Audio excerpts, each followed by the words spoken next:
Hi, this is Thomas from Apex Game Tools. In this video, we'll be looking at visualization. Now, when you create your AI, one thing you want to do is to ensure that the AI actually works the way it's supposed to.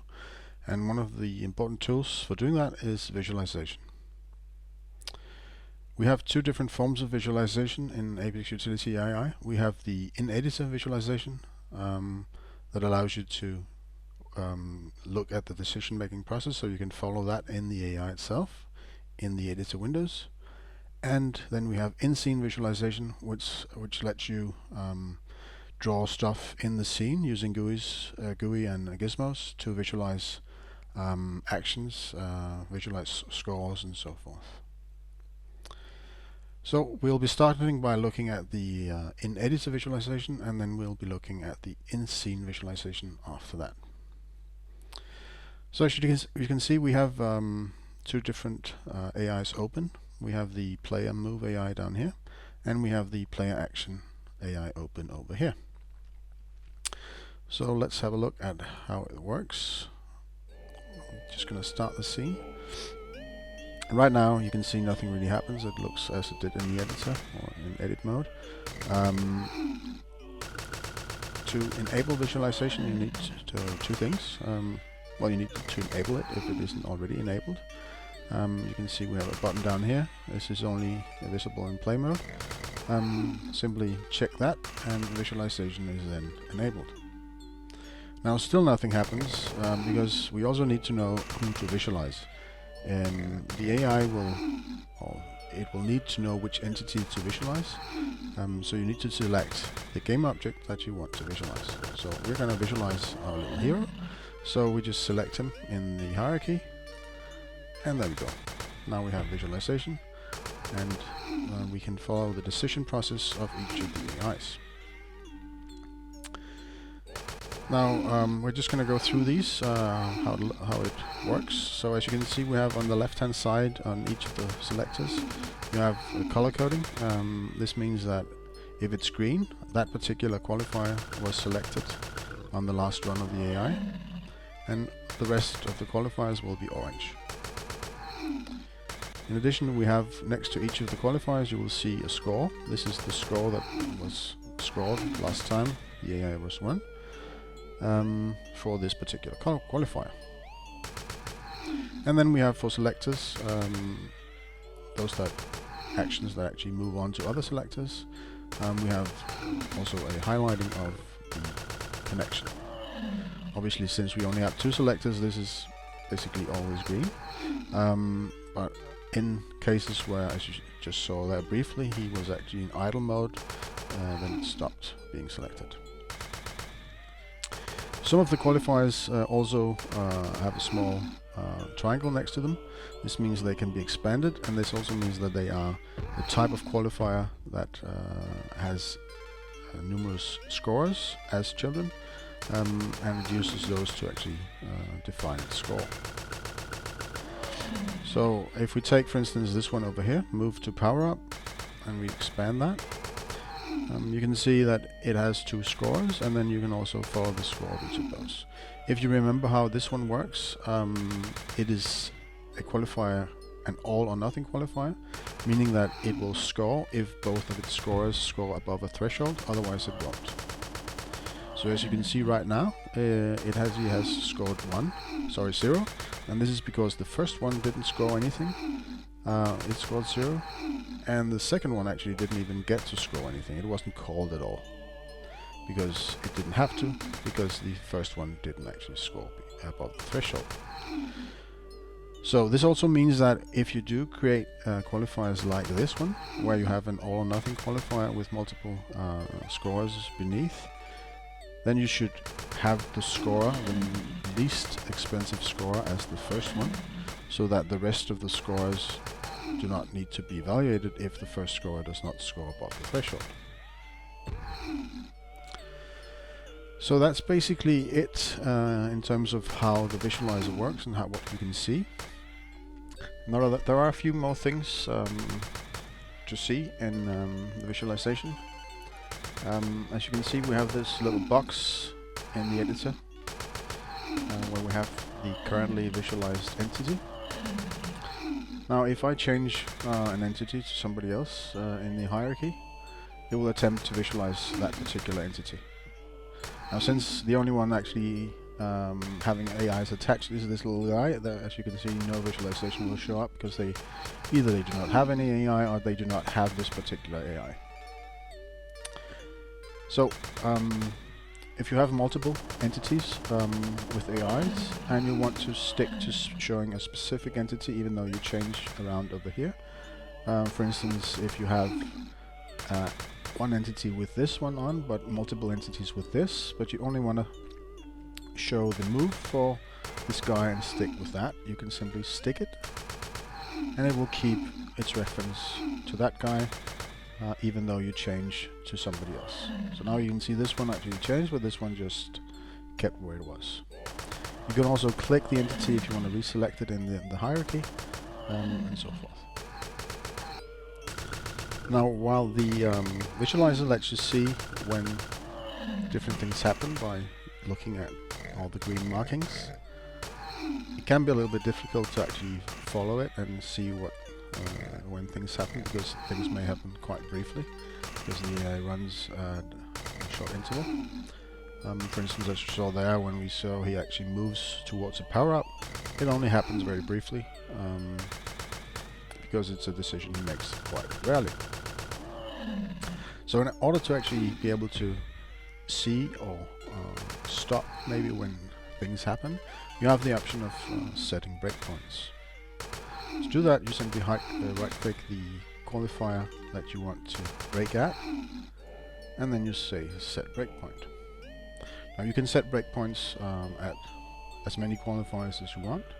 And there are two different types of breakpoints: just normal breakpoints that will just break whenever it gets selected, or you can set up a conditional breakpoint, which will allow you to only break if the score matches a certain condition. Now we're just going to set up a breakpoint here, just a normal one, and see what happens. So at some point, hopefully soon, he will decide that he should move towards a power-up, and then we will have a break. And possibly that should happen soon. Paddling a little bit. I guess it doesn't really happen. He has too many enemies to shoot. As you remember, there we go. So there he actually decided that now he needed to move towards a power-up, even though he actually already got it. That's beside the point. So it braked. So now you can basically inspect what is the status of this AI and other AIs when this happens, and does it actually match with what you would expect to see in the scene. Did he do this because he had a power-up within range, and did he do it to match the criteria in general of this AI? So use breakpoints to stop the execution of the game when a certain condition is met. So that's pretty much it for visualization in the editor. Next up, we'll be looking at how you can visualize stuff in the scene. So we just stop it for now. Now in the demo, we have a number of visualizers. This one is right now, it has been deactivated. We're just going to enable it, and then I'm just going to show you how they work, and then we can just discuss the different options that you have afterwards. These visualizers, in-scene visualizers, they have the same criteria as the rest. You need to have visual debugging enabled, and if you're using Unity 4, you will also need to have an editor window open and not focused but visible like this. Unity 5, 2 and onwards, this is not necessary. So as you can see, we have some visualization going on. Right now we only have one of them active. We'll get back to why that is in a second. But if I select my player we will have a few more. What we have visualized here is his different movement. So the positions that he can move to, these are scored. The enemies he can see, and the target that he has selected, and the power-ups that he can see. So let's have a look at how these are configured and how you create these. As you can see, we have them here in the demo. We have 4. The first one is the position visualizer. This one scores the different available positions for the Move AI. This is done in response to this particular portion of the Move AI, where he selects a position from a range of sample positions, and then he will select the best one and move towards that. And this visualizer visualizes the different sample positions and the score they were given, and the one that he selected. So this allows you to see that you have set up your scores correctly so that they actually do select the proper positions. The next one is a target visualizer, the current target. So this visualizes his current attack target. The third one visualizes all the enemies that he can see. And finally, we have one similar to the third one. This just visualizes the power-ups that he can see. There are some shared configuration for all of them. You can select the relevant AIs that these visualizers should be used for. By default, they're just for all AIs. But if you recall, the context provider can actually serve up contexts based on a particular AI. If that is your scenario, that you have made a context provider that does that, you may want to also select a specific AI for specific visualizers. To do that, you simply select whatever AI you want. Second, we have the mode of the visualizer. It can either use a single selected game object mode. That is the same as is used for the in-editor visualization, so that you select one entity, and that is the one entity that will be visualized in the scene. You can also select all selected game objects, so that if you select multiple game objects in the hierarchy, they will all be visualized. Of course, only if they are relevant to the visualizer, if it can visualize them. And finally, we have a custom mode, which allows you to implement some custom logic into which objects are visualized. We'll see that in the code. And then we have additional properties that you could set if you want. As you can see, these ones they expose a color option to color the different gizmos. So let's have a look at how these are implemented in code. So there are a number of different types of visualizers for in-scene visualization. We're going to start by looking at the ones based on the context, and then we'll move on to the slightly more advanced visualizers after that. So the first example is the one we saw, the attack target visualizer. This will visualize his current attack target. It is based on a base class called the context gizmo visualizer component. As you can probably imagine, it is one that draws gizmos, or allows you to draw gizmos. So all you need to do is to implement this one method, draw gizmos, where you can simply draw your gizmos. You'll be given the context so that you can draw stuff from the context, which is the purpose of this particular type of visualizer. There are additional types for this. You can also have one that draws GUI. It is not surprisingly called context GUI visualizer component. We can try and put that up here so that you can see we have a context GUI visualizer component. And if we were to implement that, you would, instead of having draw gizmos, you will have a draw GUI method that you can implement or need to implement in order to draw the GUI. I'll just return this one to what it was. So this is one alternative. This one uses one of the two default options for what to visualize, either single or all. We then have an enemy visualizer debug component. It derives from the exact same one, implements the same method, but in addition to that, it also implements a custom method. This is if you choose the custom mode. Let's just switch back real quick and see that. So if we have the enemy visualizer debug component here, and I've chosen custom mode for how it selects which entity to visualize. So in order to do that, in order for custom mode to work, if you don't implement this, it won't visualize anything. So you need to actually supply a list to the visualizer so that it knows what to visualize.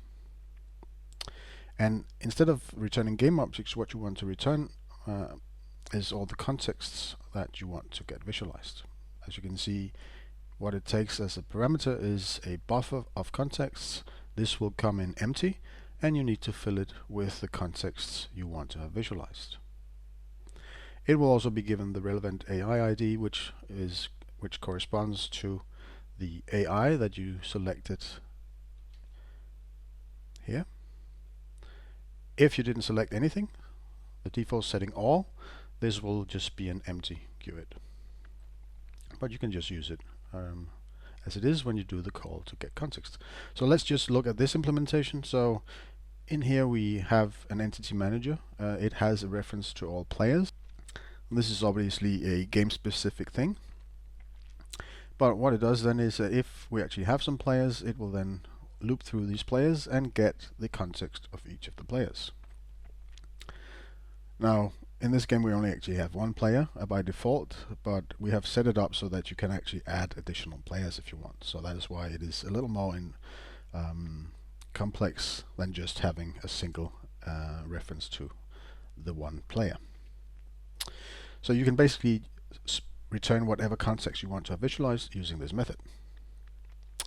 Lastly, we have the power visualizer. It is very similar to our attack target visualizer, but as you can see, instead of deriving from the context getting visualizer component, it derives from a generic version of that, so that you can actually supply the context here, so that you get a strongly typed context here instead of just the general context of IAI context. And that's about it. So this is what you use if you want to visualize various details about the context. You write one of these. The second type of visualizer, there are actually a few versions of this as well, but the one we saw in the scene is the one that visualizes all the different sample positions by drawing small spheres on the ground with different scores. This derives from a specialized version of a custom visualizer component, which is the base class. So you can actually visualize stop. You have another option called a custom visualizer component that you can basically use to visualize whatever. That could be qualifiers or other actions or scorers. But in this case, what we have is a specialized version of that, which targets action with options specifically. So it is called the action with options visualizer component, and it links to a specific type of action with options. In this case, it links to our move to best position action, and we also need to define the type of option that this action evaluates when it scores. You have a few things you need to implement in this particular type of visualizer. You need to return to it the options that that particular action with options scores. In this case, it is the sample positions of the context. You also then need to implement the drawing. You have a draw GUI and you have a draw gizmos. these two methods obviously do what they say. You need to draw your GUI here and draw your gizmos here. They're both passed a list of scored options, which means that this list will contain each of the options that you have returned here with a corresponding score that has been calculated by this particular action with options. So for this particular implementation, what it does is it simply loops through all of these scored options, and then it draws in the GUI, it simply draws the score, the text in a particular color.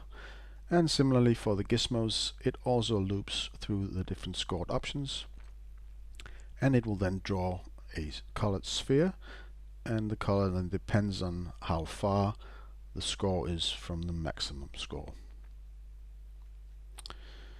So this is why you will see, let's try and run it.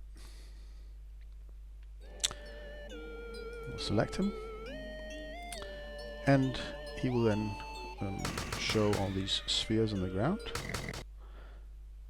Let's just move back in here, and as you can see, the green ones are good scores, and the worse they get to yellow, and then they get to red. You will also, as you can see, show this bluish circle sphere, where this is the actual position that he chose, and he will then move to that position.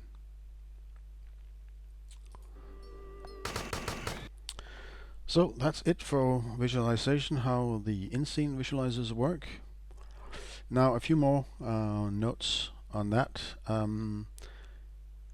Traditionally, or at least in many implementations, people tend to attach visualization directly to their entities.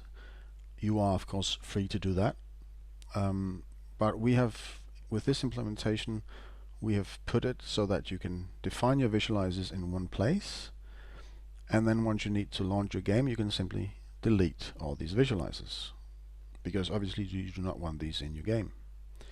And that brings me to the other thing about visualizers. They do come at a cost, particularly the ones for action with options. These will make the action with options execute twice as slow, because it needs to re-evaluate these different options and show them on the scene. So you shouldn't be having this enabled if you do any type of performance testing, also precision testing. If you want to test the precise behavior of the AI, these are not what you want, because they will increase the load, so that it will use more CPU, it will use more memory when these are enabled. The same actually goes for the editor visualization. Any type of visualization will have some overhead. So when you do performance testing, be sure to turn off visualization before you start that. So that is it. I will see you in the next video.